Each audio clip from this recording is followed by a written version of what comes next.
This boat is 50 feet long, 4 times the length of this boat. That's the smallest. What was the last year the paddle boats came up down the river? Oh, I don't know. I don't know exactly. It's got to be in the early 1900s. I would say, okay, maybe 1910, 1920 at the earliest, something like that. That's my guess. I'm not positive. As soon as the railroad came in, the paddle boats went to the shore. Yeah. And the railroad came in, I think around the 20s.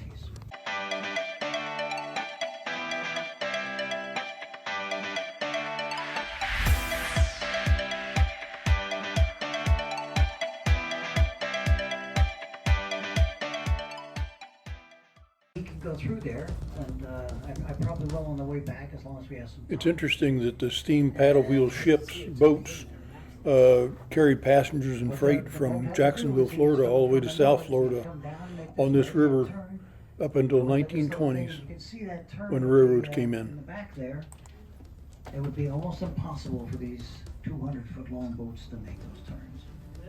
When they built this bypass. The bypass was done late 1800s, early 1900s. It took many, many years, Yeah. and most of it was done by hand. Wow.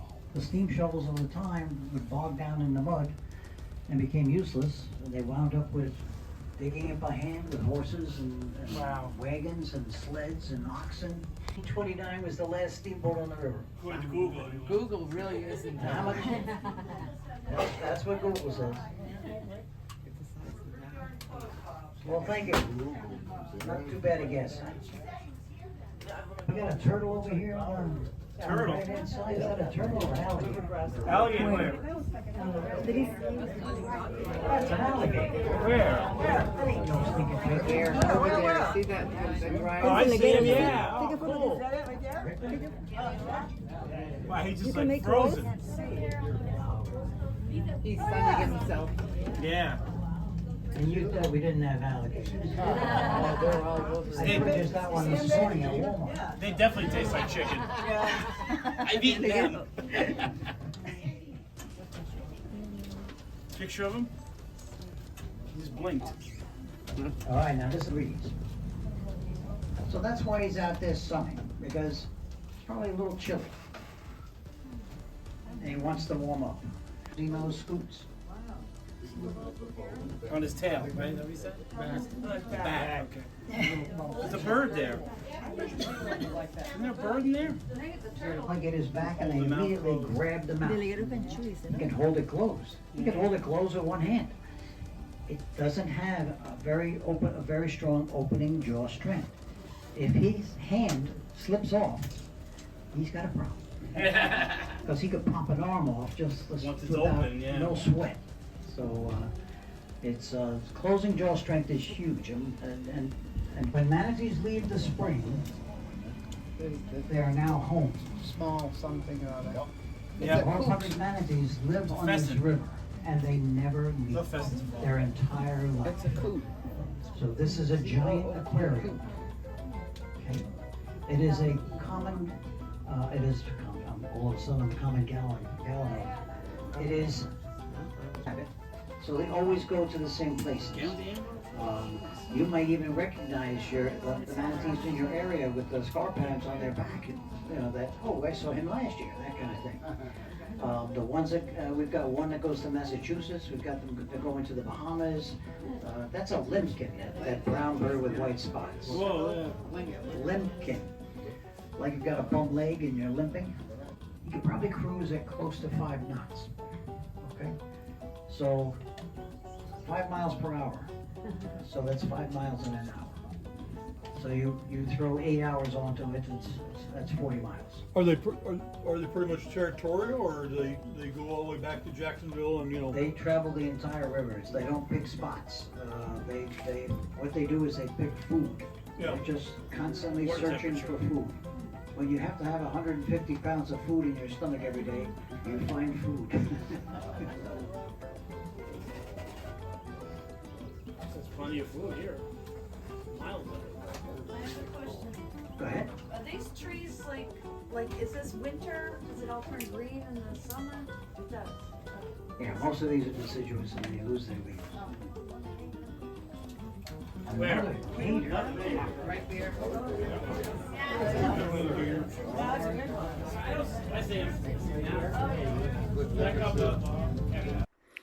I'm just hanging out here trying to get a tan. You guys are interrupting my solas.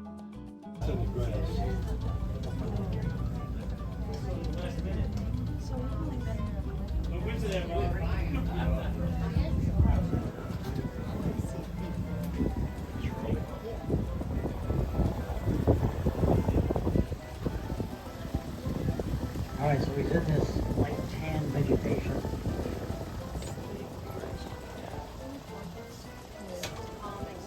Yeah. Yep.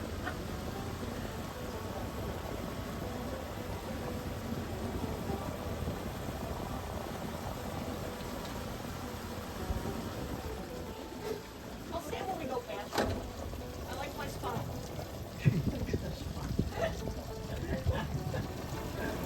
I'm a big kid. Notice that?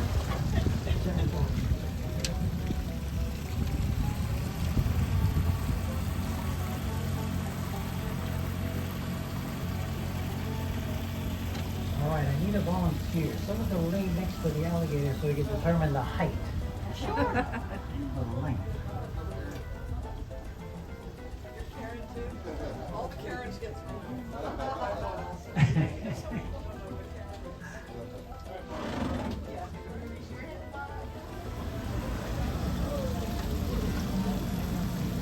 Look at the raccoon. Can you see the raccoon? He's the raccoon right behind the alligator. See him back there? I still plenty of those in the door. He's got his eyes closed. Maybe it's plastic. It's a real raccoon. All right, I'll Where turn they around get the it other way. already? Where they get it already? The wind is just gonna blow me flat.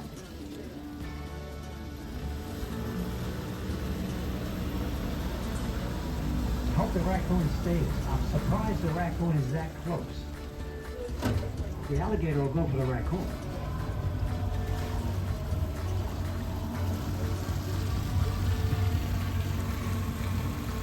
Actually, I made it up smart.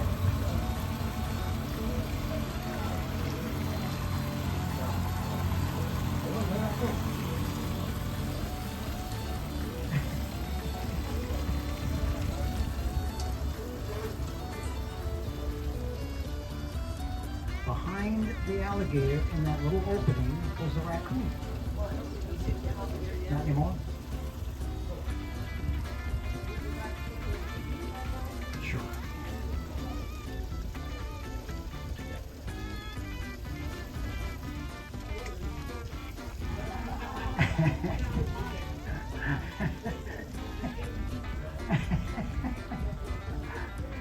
That was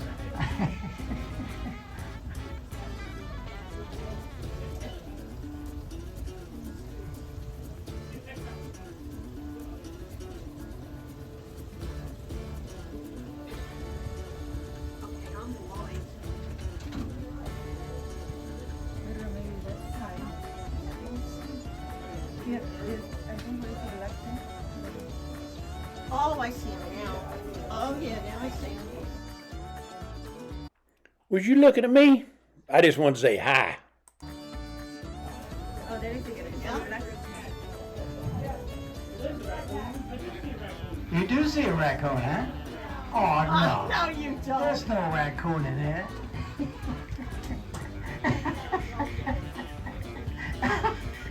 Now's the time I share my husband's middle name is Doubleday.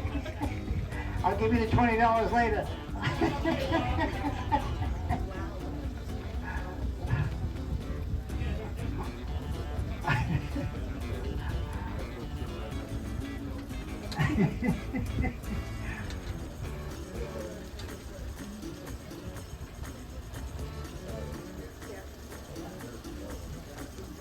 They really have no trouble in it.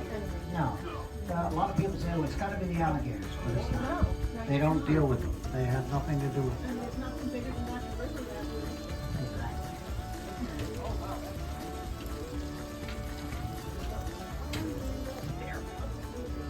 time.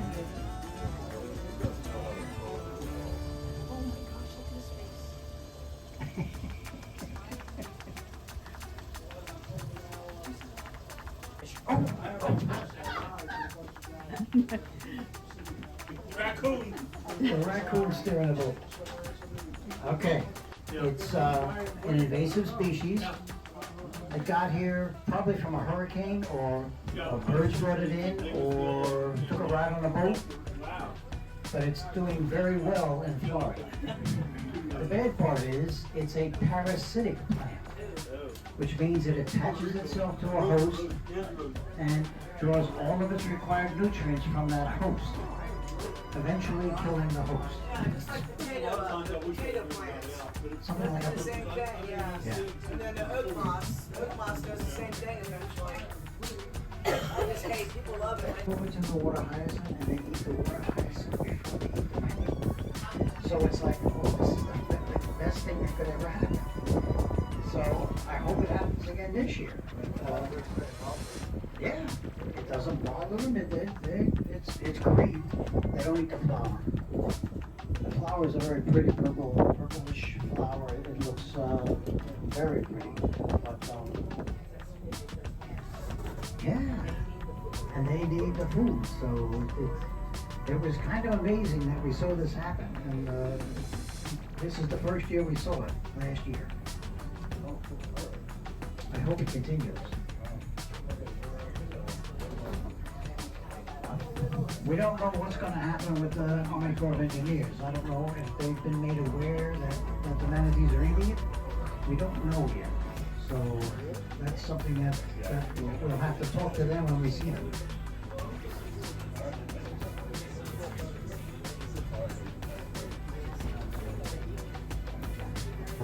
It's not such a serious poison that this is something that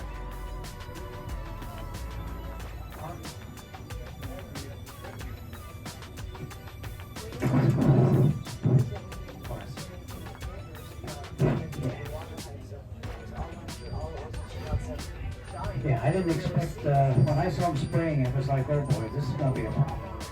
And I looked closely every time.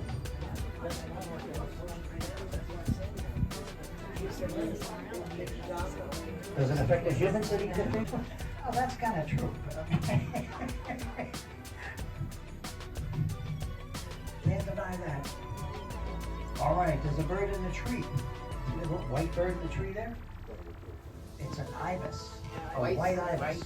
We got lots of them in our yard. Mature. Exactly. They like to aerate It's our white. grass for us. What they're doing, eating the grubs. That's correct. She knows that. Those purple flowers look like They're doing you a favor. They eat the grubs and all kinds of Hundreds. I don't see a white person. You don't see the white bird? I see that bird. They got a long orange beak. That goes Over right here. into the. That one. He sees. I see this bird here. He's got a bird in the front. Let's check him out. Is it a white bird? Now it's black. Oh, it's. What does a female look like? Brown head. He's got the brownish gold neck and chest. That's a female. Looks like a different bird. Okay, it's called dodder. daughter, that's right. Okay. Yeah. However, its common name is love vine. I love that. Making that up. Because it likes to hug and Do everything in its path. well, it's like true love. It goes sucking, slow speed on one side of the sign, and right next to it, it says 25 miles per hour. Now, you don't know what to do. Do I go slow or do I do 25 miles per hour? Or is 25 miles per hour maybe that's right. slow? That's slow. Well, that's not the case. If we go close to the sign, and this is the part that doesn't work. Divided. Nobody's going to come close to the sign and read it. There's just no such thing as reading the sign. All times of the On year. the slow speed sign, Yeah. October. during the months when manatees are here, November to April, you go slow. Any other time, you go 25 miles per hour. The manatees don't know. They can't read. Manatees can travel at 25 miles per hour. That's how they pick Wow. that number. They can do that for a few thousand yards. So they can really whip along for a period of time. So I figured if they can do 25, if the boat's doing 25, one can avoid the other. So that's why they picked 25. Slow speed minimum wake is a speed that allows the manatees to hear the boat coming, know that it's coming toward them because the sound keeps getting louder and louder. The sound is the manatees are now avoiding the boats and not, we can't avoid them. I can't even see them. I just plow along there and whatever I hit, I hit. Thank God I don't hit manatees. We know the manatees can't read, but it'd be great if humans actually could read it and pay attention to it. That's half the problem. It is Hippopotamus has boats on the river. FWC has boats on the river. The county has boats on the river. We never see them. We hardly ever see them. Lake Apopka is a lake, a big lake, that is southwest of here, but still north of Orlando. Lake Apopka was seriously polluted 25 years ago. And part of the solution was planting this plant. So great reed or giant reed. All right, let me give you a little history on what great reed is all about. Ancient Egyptians used to use this plant to purify their drinking water. We found out about it 25 years ago, which is many millennia, and we went and purchased it. And we brought it back, planted it along the St.John's and all around, and of course it's taken off like wildfire. But what it is basically a filter. It's a hollow stalk with a fibrous lining. The water comes into the stalk, and the solids in the water adhere to the fibrous lining and are trapped within the stalk. The water goes out a little bit clearer, comes back in, more solids are removed, and just keeps doing that. Just keeps doing that until eventually there's no solids in the water. Those solids could be anything.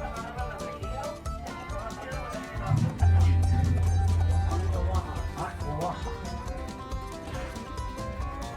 There are three tributaries to the St. John's River. One of them is the Aquawaha, the other is the Econolatchahatchee, and the other one is the Lokai. All of them have springs. Lake Apopka, the next lake down is Lake Eau-Claire. And in between is a canal. And at some point there's a little offshoot on the canal. And they've got a filtering system in that offshoot. So they're still filtering water today. In a very sideline type of a thing, not a major thing. But the real serious part about Lake Apopka is it was a spring.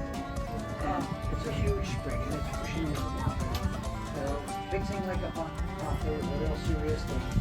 And today, it's all this plant life is back, all of this fish are back, and the lakes alone need to change, although clearing up very nicely. The important part about the Harris chain of lakes, which is part of that, Little Harris and Big Harris, is the Bassmasters in this region. They take place on those lakes. So they're back in session and they're doing their thing, and it's really much better. Lots of gators in the park. Lots of gators in the park. There's lots of gators in Lake Chester. Everybody talks about Lake Chester because look across the park. There, I've ridden on that road. I think that's 417, and you cross that bridge and you never miss. You always see one. It's not Spanish, and it's not lost. It's full of bugs though. That's true. It is a Tillandsia. It is an airplane. It is independent of the tree, has nothing to do with the tree. It'll land in any tree. It can land in a plastic tree. It doesn't have to be alive. It does not care, okay? It lands in your lawn and it grows All it there. has to do is drape. It has to hang open so that air can pass through it. By the air passing through it, it absorbs the moisture from the air as well as nutrients, such as dust particles that have nutrients attached, and that's how the plant survives. It doesn't take anything from the tree. It's not parasitic. Why are those trees so They're dead? dormant, they're not dead. Well, some of them are just winter. Yeah, they're dormant. They're deciduous and they lose their leaves. So it's not that they're all dead. Some of them just don't have leaves right now. It's winter. Oh, 80 degrees, but it's a little. so why would it choose a whole, like in St. Augustine, there's a whole street where all the trees are covered in it? Right. Is that just, Why would they pick a tree? why that, like all those trees right there? Okay. There is